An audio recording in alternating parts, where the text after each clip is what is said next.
تبارك الذي نزل الفرقان على عبده ليكون للعالمين نذيرا۔ اللہ رب العزت کو اس کی ذات میں، اس کی صفات میں اور اس کے حقوق میں یکتا اور نرالا ماننا، یہ توحید ہے۔ اس توحید کی تین بڑی اقسام ہیں: توحید فی الذات، توحید فی الصفات اور توحید فی الحقوق۔ یہ ایسا مضمون ہے کہ جس پر کتابیں لکھی گئیں لیکن اس کے ساتھ انصاف نہ ہو سکا۔ ایک مختصر سی تقریر میں اس کا احاطہ ناممکن ہے، لیکن جہاں تک ہو سکے گا اللہ کی توفیق سے میں آپ کے سامنے توحید فی الحقوق بیان کرنے کی کوشش کروں گا، اس دعا کے ساتھ کہ اللہ رب العزت ہمیں سچے معنوں میں توحید پر گامزن رکھے اور اسی حال پر ہمیں موت دے کہ ہم توحید خالص پر کاربند ہوں۔ سورہ زمر ہے اور اللہ رب العزت نے ارشاد فرمایا: اعوذ باللہ السمیع العلیم من الشیطان الرجیم من ہمزہ ونفخہ ونفثہ وَلَقَدْ ضَرَبْنَا لِلنَّاسِ فِي هَذَا الْقُرْآنِ مِنْ كُلِّ مَثَلٍ لَعَلَّهُمْ يَتَذَكَّرُونَ قُرْآنًا عَرَبِيًّا غَيْرَ ذِي عِوَجٍ لَعَلَّهُمْ يَتَّقُونَ۔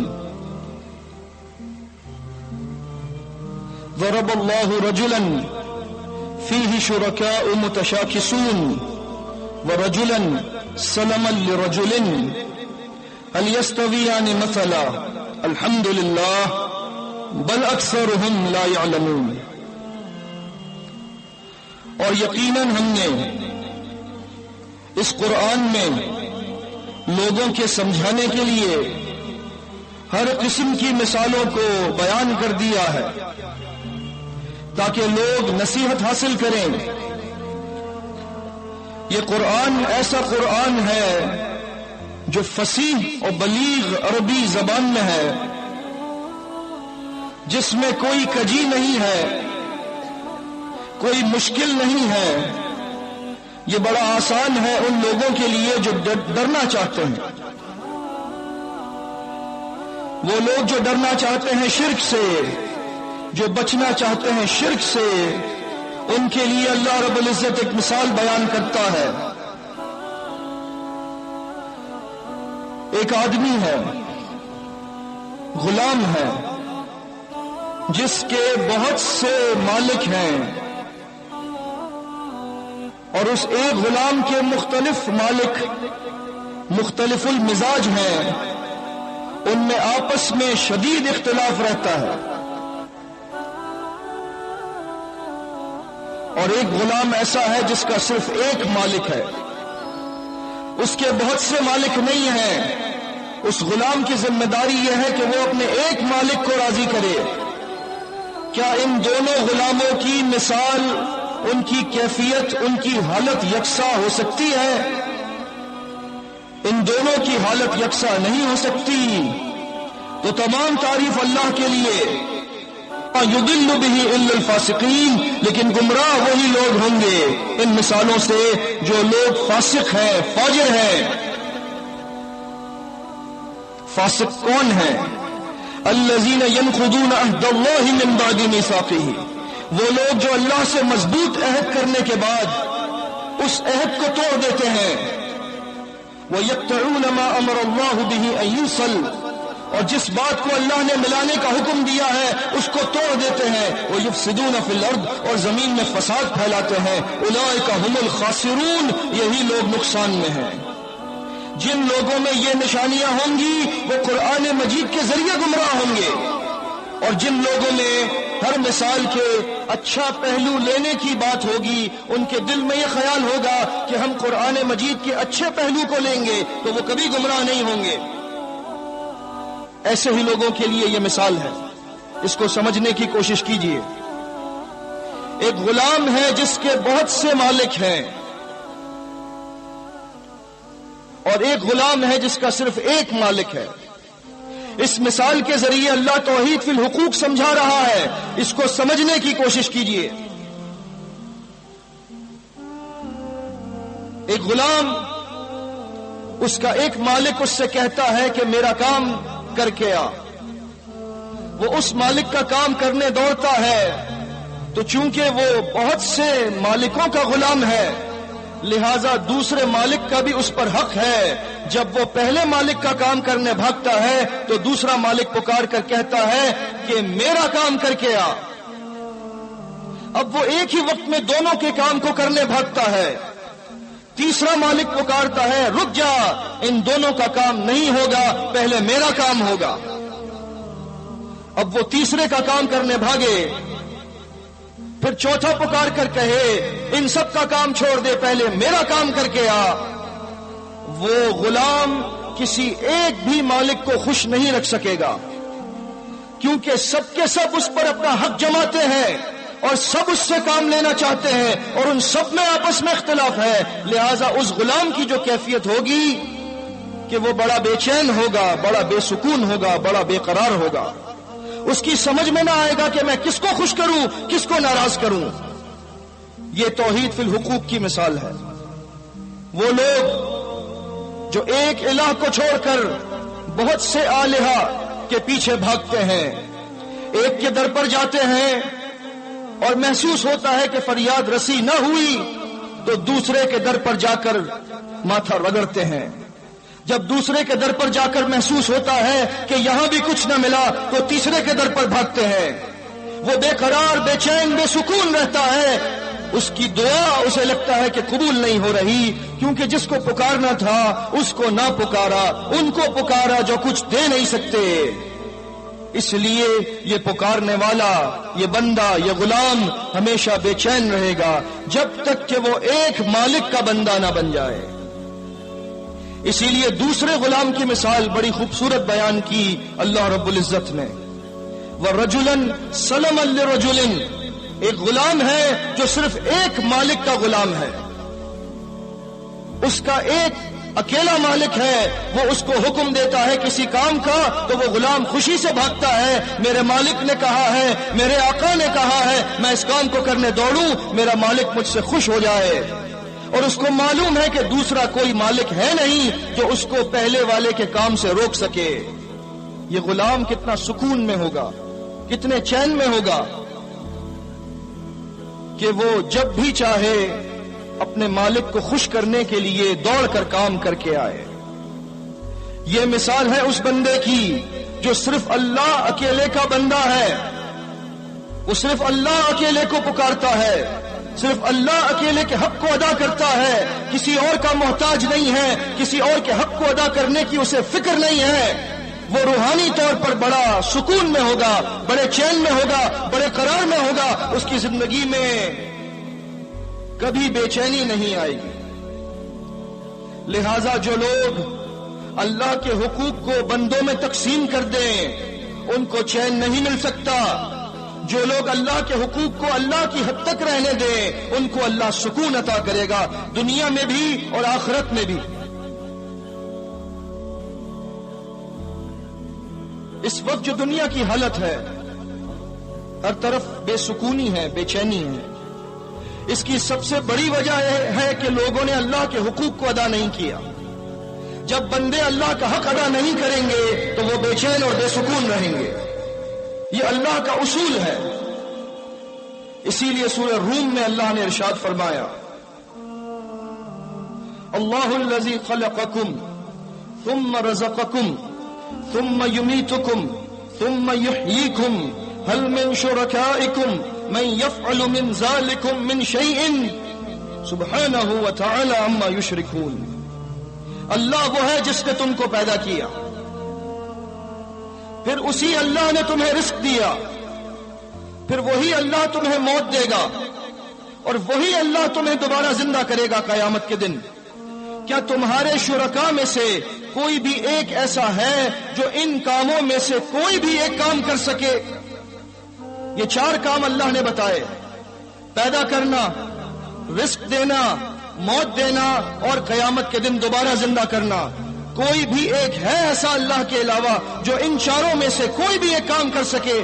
اگر ہے تو پیش کرو، اگر نہیں پیش کر سکو گے اور ہرگز نہیں پیش کر سکو گے تو یاد رکھو کہ اللہ بلند و بالا ہے اور پاک ہے اس شرک سے جو یہ لوگ کر رہے ہیں اللہ کے حقوق میں۔ ظہر الفساد فی البر والبحر بما کسبت ایدی الناس، یہ جو خشکی اور تری میں فساد پھیلا ہے اس کی سب سے بڑی وجہ یہ ہے کہ لوگوں کے اپنے ہاتھوں کی کمائی ہے۔ انہوں نے اللہ کے حق کو ادا نہیں کیا، آج وہ ذلیل و رسوا ہیں۔